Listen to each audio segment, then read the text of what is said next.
Alright guys, I just literally was recording like a 30-minute video or 20-minute video, whatever. It cut off one, battery cut off, so I couldn't finish everything I wanted to say. And when I checked back on the footage, it also wasn't focused on me when it was before. I don't know what the fuck happened. So this is basically just like a little intro, just to let you know what happened. So this next clip is going to be blurred out, but the content inside, it's, I would say, definitely one of my best I released.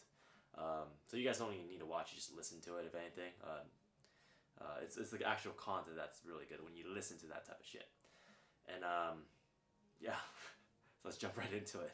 Hey, how's it going? Jesse here, and in this video I'm going to talk about how in today's society there's so many people pleasers and how you can reignite your core individuality. This is a topic that I kind of put out a poll on my Instagram and people selected this one over the other one. The other one is I'll speak about that one later. It will be the next video. If you voted for how to cultivate a backbone, the power behind saying no and creating personal boundaries, that will be the next video I'll release after this one. So, first off, why is today society full of people pleasers? It's quite complex, but I'll try to articulate this idea as best as I can. From based off my upbringing, as you can tell, I'm Vietnamese. You can't tell, but I am Vietnamese, a little bit of French. Born in America, I would say second generation, or first, I don't know.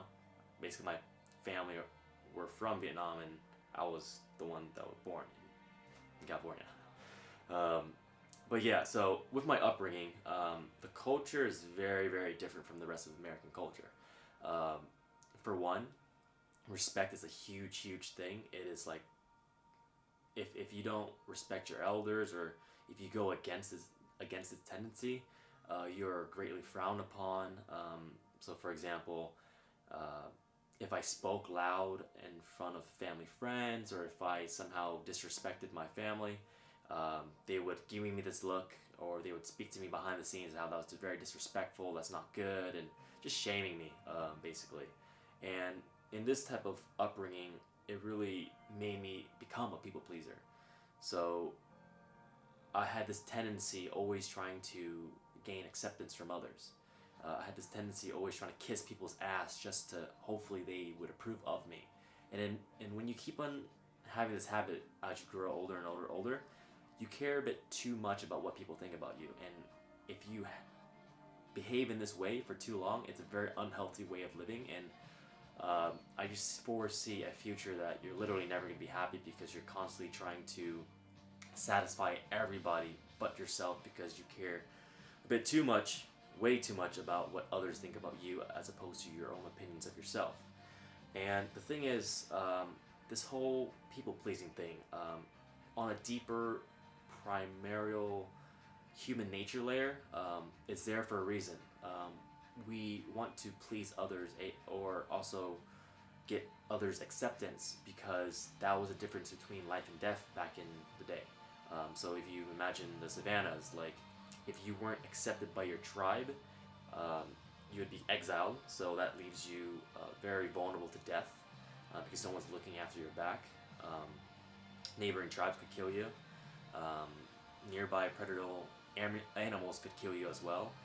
That means you would have to hunt by yourself, and you don't have a team effort of other individuals trying to help you out to give you food, and if you find food, you give them food. So there's a camaraderie, a sense of community growing up. So that's where this whole people-pleasing thing kind of roots from.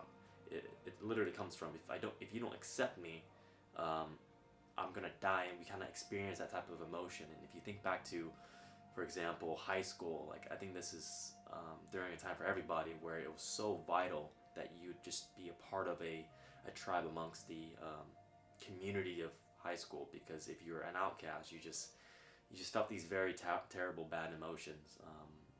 I know, because I've been through it all, and I'd probably another time I might open up more about that.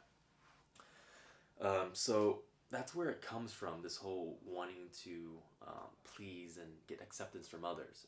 That's the primal thing. So now, over the past year and a half, I've really been observant of this tendency within myself, and I've gone against the grain. So before that year and a half, I just kind of saw it amongst everyone else and kind of did it with unconsciously knowing that I was doing it.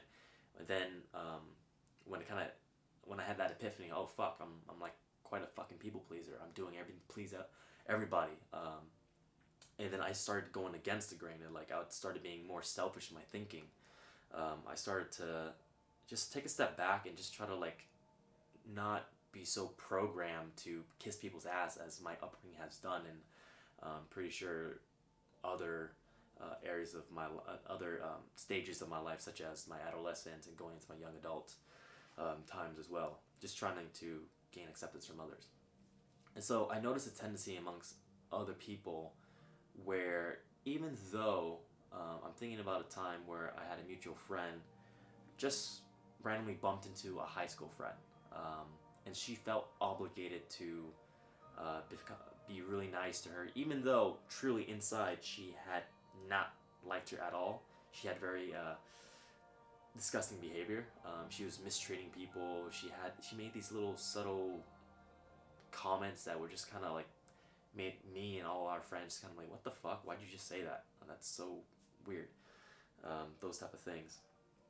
And the thing is, when it comes to people pleasing, that tendency right there, actually, when I said with my friend, like inside she kind of didn't want to hang out with her, but she has this people pleasing tendency. I'm not trying to single her out, but it's just everyone has it. You just have to be aware of it. So as soon as you're aware of it, and inside you feel like actually don't like this person, but then your behavior, the way you kind of putting on this fake mask of like, oh yeah, actually I am your friend, but deep down I fucking don't like you. That's when you know you kind of have this tendency of people pleasing. So from there, for me, I just kind of view that as like you're not really being authentic to who you really are. Humans are so complex, and we all are very, very fucking different. We may have some similar values and point of views, but when you really dive into one person's individuality and go to the really core, deep abyss of who they are, we're just so different, so fucking different. And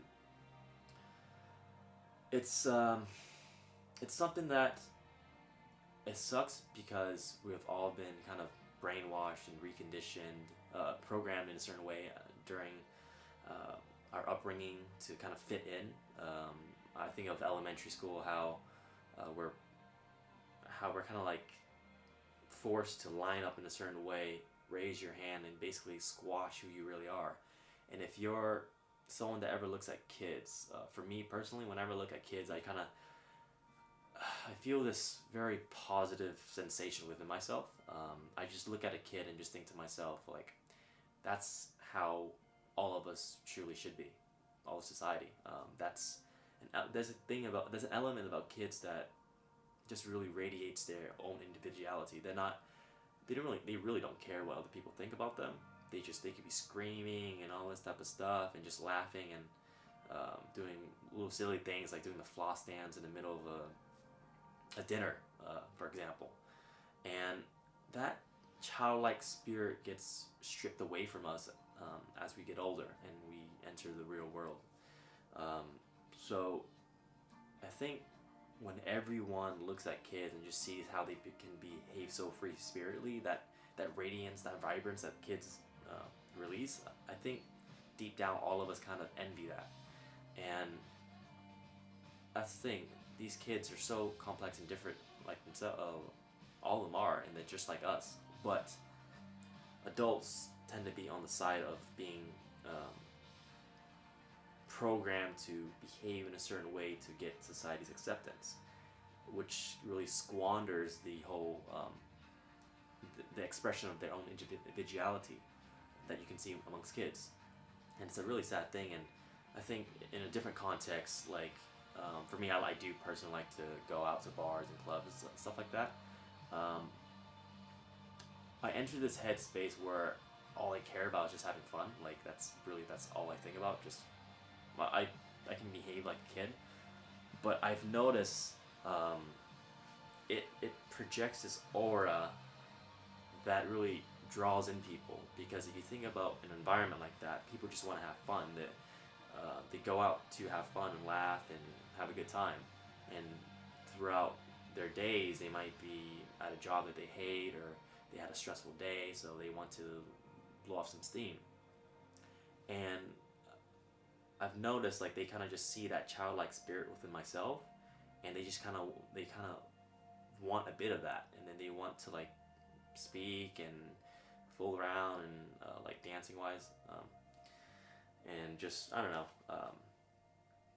So going back to the how to reignite your core individuality, this is more practical now. I'm entering my late 20s, and I have quite a bit of life experience the past couple years. So this may differentiate, considering I have a cousin that's 14 years old that voted for this topic, and then there's others that are much older that have more life experience. So I'm gonna try to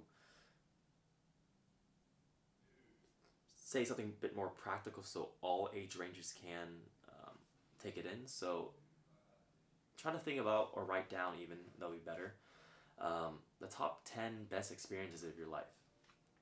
And when you have that list down, try to kind of overlap common things, activities, the people you're around, the topics of conversations, activities, environments, the general vibe of it all. And you do that, and you start to feel this really good emotion amongst yourself, almost like a childlike spirit comes out of you, for lack of a better term. And then you kind of want to start diving deeper into that sensation, and start asking yourself and questioning, like, why don't I feel like that more often? And then the series of questions come along. It's like, why do I want to go to college? For example, I dropped out of college in 2011. I couldn't finish my first semester. So back then I had the thought experiment, like, why am I going to college when I wanted to become a personal trainer? Like, this college class isn't teaching me anything related to that, so why do I need to go to college? And then it dives deeper. It's like, why? And then the next question comes into play is like, why does everyone go to college? And then the next thing comes to mind is like, oh, the movies say you have to go to college. Oh, my upbringing, my high school teachers say it. And then you just kind of dive deeper and deeper, and just, you have to really start diving deep into these questions and reevaluating all your beliefs, all your choices, your whole way of being right now, like what you're working towards. You have to question it all. It's not an easy thing, because when you start questioning your beliefs, your way of life, your goals, it goes against the grain of what we've been programmed to do.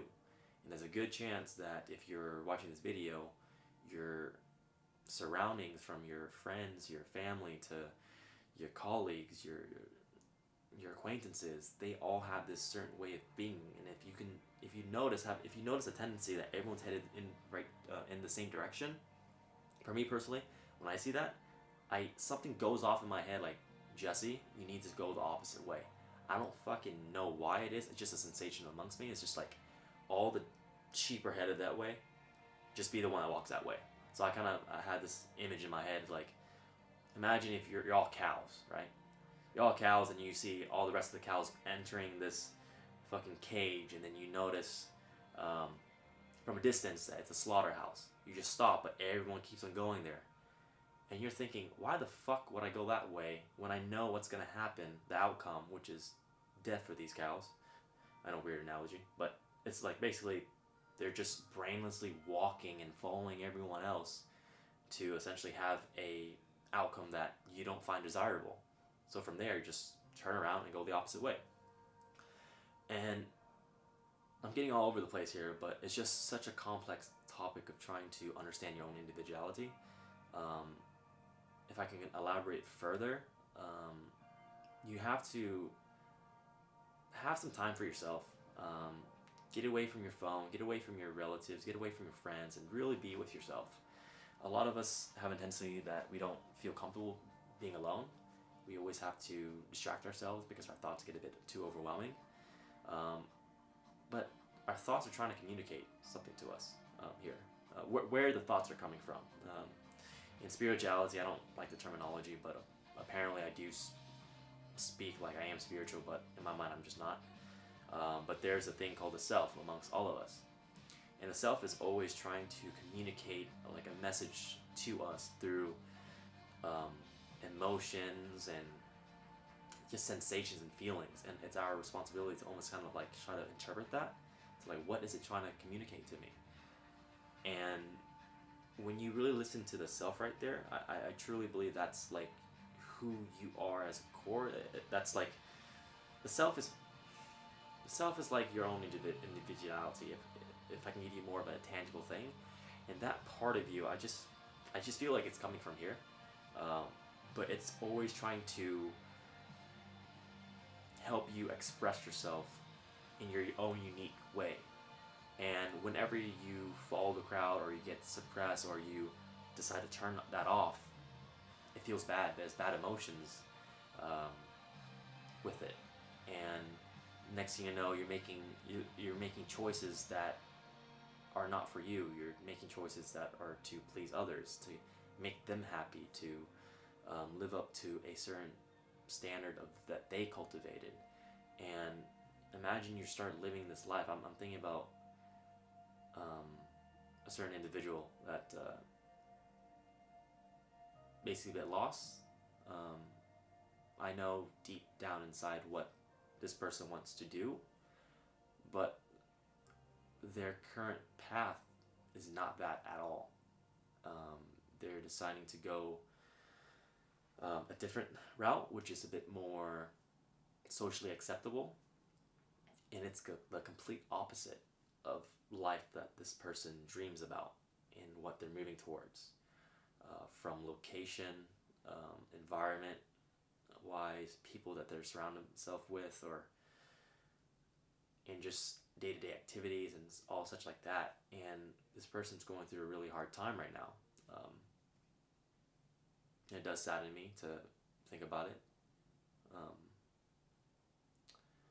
But yeah, this is like the self that's kind of like punishing you through bad emotions because you're not doing what you're really wanting to do. Your individuality is not coming through. It's being suppressed. It's being repressed. It's being completely ignored. And obviously someone would feel really bad if you choose to live this way.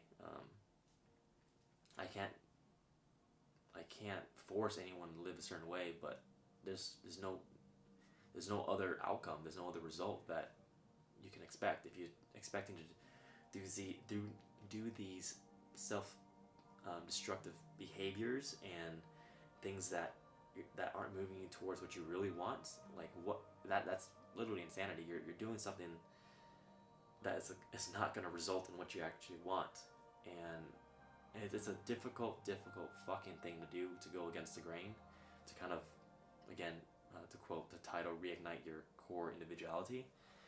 But when you do it, yes, it's gonna be a fucking hard time. I've done it. I've done it close to 7 years now with this whole lifestyle, or I have other videos talking about it, so I'm not gonna talk about it. And I'm still doing it now. I'm always trying to live as authentically as possible and really tapping into my own individuality and trying to live like such a authentic life to who I am. I'm not trying to please anybody else. I'm not trying to force something that shouldn't have been compatible from the beginning. So it's a very difficult thing, but if you have the courage and you just fucking just jump in and actually do it, man, it's now I'm having the sensations within myself of how overwhelming it is, just to see the ripple effect, the butterfly effect happen, just because you decided to really focus on the expression of your own individuality, diving really deep into it. It's just humbling. I think that's the best way I can put it. It's so worth it. To think if I just continue to people please, and I can't believe a lot of society are still doing this people-pleasing thing, when they're leaving so much opportunity on the table to live literally the life that they've always wanted to do, and affecting so many people that they could have met, but they didn't because they decided not to kind of trust their own self and focus on their own individuality, or reigniting it. And you can see around, like, a lot of people are sad. Sometimes they mask it really well. But yeah, it's a very saddening thing whenever I think about it. It really saddens me. But if you got this far, it's quite a long video. I'm really trying to hone in on this concept so you can understand it as best as possible and take action on it, which is most important. But if you just do it and focus on it. Again, I've said it again on multiple accounts. It's fucking just humbling. Yeah, getting a bit emotional. I don't know what else to say right now. It's just, yeah, that's right here. That's my whole self emotions kind of overwhelming me to the point where I can't really articulate my thoughts anymore. So if I can just round up really quickly and have some rational thoughts, just stop being a people pleaser. Stop trying to satisfy everybody. You have to tap into your own individuality and get back to that childlike spirit that you squashed down fucking years to decades of your life. Imagine if you can revisit your 6-year-old self, 7-year-old self, and then you can have a conversation with them. Would they be enthusiastic to meet you? Would they be like, oh, like, this is me? Why am I so sad? Why am I so unhappy? Why am I so out of shape? Why aren't I doing what I always wanted to do? Try to have that conversation with yourself. Imagine if you're speaking to your 7-year-old self. Would they really idolize you and see you as their role model and saying like, wow, I just can't believe it? That's a really practical exercise, and focus on that. Dude, you should start living your life in a way to really please that 7-year-old self who had such a massive imagination that was wild and untamed and wasn't programmed to think in a certain way and try to please everyone else. Like, satisfy that person, that little kid buried deep within yourself. No one else, just fucking no one else. And if you're starting to live the way that you're supposed to live, you'll meet the right people. There will be an organic fitment. There will be that compatibility. And if you keep on going down that path, you're going to find a chunk of people that are meant to be friends with you. And then if you keep on going down that path of individuality and really cultivating and reigniting it and quit this whole people-pleasing shit, that circle gets smaller and smaller and smaller. But the people that remain, it's just such a tight fucking bond. But yeah, just stop people pleasing. Stop fucking trying to kiss everyone's asses. If you really choose to live this way, there's gonna be a real vibe about you, like a real authentic vibe. Okay, yeah. So I was on a little tangent again, and they just kind of cut out because the battery died. But anyways, I hope you guys get the whole idea, the whole concept behind it. I hope you enjoyed the video. How today's society is full of people pleasers. How to reignite your own core individuality, or if that is the title, whatever. But anyways, thank you very much for watching, and I'll see you next time.